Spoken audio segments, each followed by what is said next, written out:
is Camilla, and you're listening to The Cat's Whisker, a time machine for all those who love rock and roll and want to know everything about it. People, stories, and the music that changed the world. In a few words, it doesn't matter whether you've lived through those years or, just like me, you've always wondered what it was like. I have loads of stories to tell and great music to play. So, let's roll! Hey everyone, welcome back to The Cat's Whisker. This is Camilla, and yes, it's been a few weeks and a few mad weeks for me. But one thing hasn't changed, which is my love for rock and roll. And today I'll bring you a brand new episode about a very interesting topic.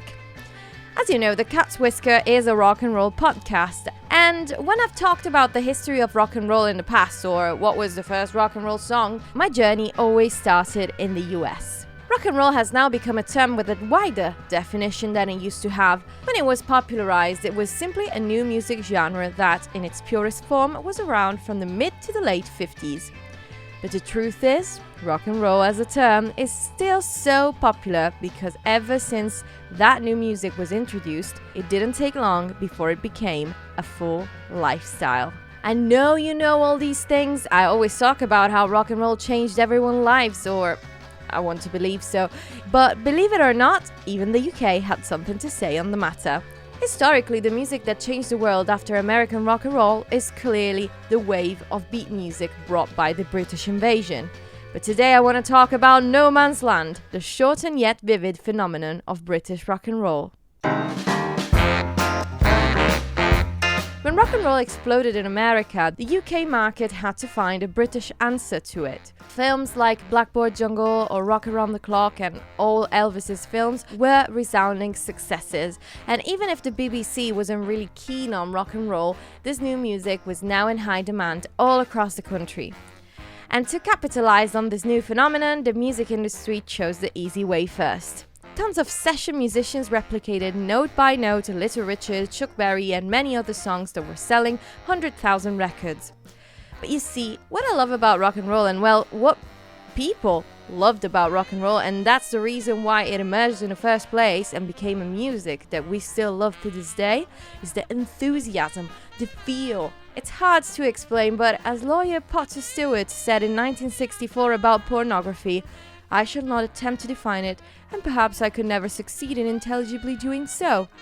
But I know it when I see it. Or well, in the case of rock and roll, I know it when I hear it. And probably people in the 50s thought so too. Rock and roll music played by probably middle-aged bored session musicians just wasn't rock and roll. Another type of music though became very, very popular around the same period in the UK and served as a bridge between rock and roll and the later music of the British invasion. I'm talking about skiffle. Believe it or not, this genre was quite mysterious before becoming famous as one of the precursors of the best era in British music. Skiffle was born at the beginning of the 1900s in Louisville, Kentucky, and was revitalized multiple times. The first time was during the 20s and 30s in Memphis, Tennessee, the city that would then give us Rocket 88 and the Sun Studio. Skiffle would then migrate towards Chicago in the north. Its origins are quite obscure. It probably developed from New Orleans jazz bands and jug bands, and the term skiffle is often associated with rent parties where tenants would hire musicians to entertain the neighborhood and pass a hat around to collect money and pay their rent with. What I love the most about skiffle though is definitely the instruments it employed. Unique, to say the least. Since it originated, just like jug bands, in an era and communities where people were struggling financially, these bright artists started making music out of anything they could find. And in many cases, one continent brought us these creative rudimental instruments: Africa. The beat in skiffle, for example, was dictated by the washboard, originally from West Africa. When common instruments such as guitars or banjos weren't available, what most musicians used to do was turning to day-to-day objects and see if they could produce music. Sure enough, attaching a cigar box to a broomstick brought us the cigar box guitar, which in various forms is still used today. Jugs, comb and paper, and saws were between many commonly used objects that became musical instruments. My favorite though is the washed up bass, or when it was brought over to the UK, tea chest bass. The idea probably comes from Congo, and when it was played in jug bands or original skiffle bands, it was made out of an empty bucket turned upside down. In the central part of the bucket, a long string was attached, and the top part of the string was tied to a staff, or more often than not, a broomstick, that when kept on the edge of the bucket would function as a guitar neck, and kept the string in tension. When skiffle was revived in the UK, instead of a bucket, people started using a tea chest, which is basically a box used to transport tea on ships. How British of them! The bucket or the tea chest worked as a resonator, and the player had the hard task to find the right tuning when playing the only string. With the war and the growing influence of the United States on European countries, swing and trad jazz became the UK's favourite music. And if there weren't language barriers between America and Britain, there is something to say about exporting music in different countries. Art, just like languages, is a mirror into the society, the people that create it. It still is and always will be. Now, that's also the reason why importing American rock and roll and making an exact copy of it didn't quite work for the British music industry. Although both Britain and the United States came out quite well from World War II, the two countries couldn't have been more different in that specific historical period. In the early 50s, the UK was definitely licking its wounds and trying to rebuild a country devastated by bombings and a complete reconversion of the manufacturing industry. At that same time, though, the United States were thriving. And that's what rock and roll was all about. Don't get me wrong, the UK were about to experience some of their best years. Just not yet. And that's why they felt the need to create their own music, or well, to borrow the idea and make it their own. The British revival of skiffle and the skiffle craze of 1955, when young people all over the country decided to create their own bands and play makeshift instruments, was exactly what Britain needed to get to rock and roll first and conquer the world with its original music later. And it all started with one song, Rock Island Line by Lonnie Donegan. Millions listened to that song and bought it. Skiffle was simply perfect for all those who couldn't afford to buy a new instrument, and that's why for the first time many of the musicians that started their career in that period and peaked in the 60s came from the working class. And the new fashion started spreading across the country as well. Originated as a subculture, ever since this new music started spinning on the record players, rock and rollers revitalized the Edwardian dandies fashion, now renamed Teddy Boy style, to differentiate themselves from the masses. It is calculated that in the late 50s, between 30 to 50,000 skiffle groups were born and guitar sales skyrocketed. Between those groups, there were the members of the greatest bands of all time. To name one, a skiffle group named the Quarrymen will in fact in a few years become the Beatles.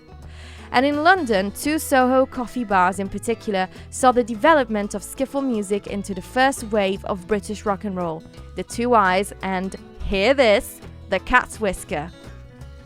Many of those performers will then become part of the cast of the UK's first ever rock and roll programme, the 6-5 Special, launched by the BBC in 1957. Lonnie Donegan, Petula Clark, Joan Regan became regulars, and some artists actually became household names of the 6-5 Special and other similar programs like Oh Boy and Boy Meets Girls.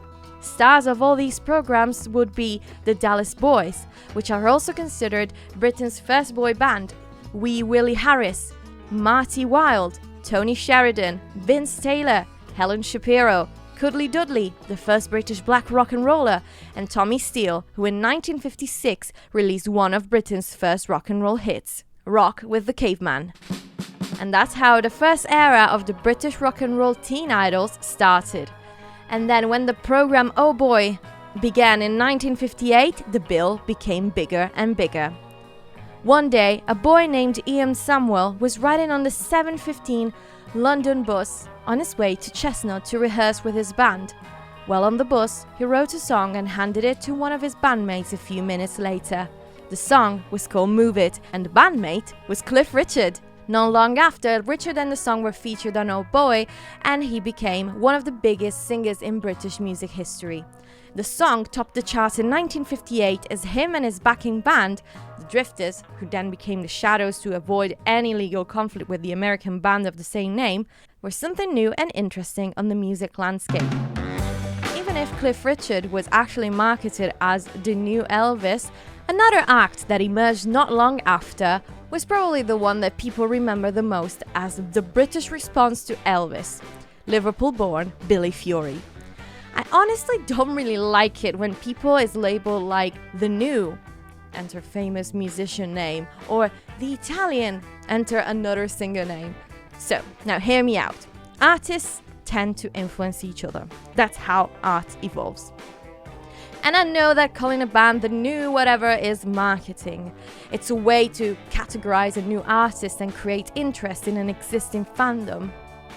But I've always hated it with a passion.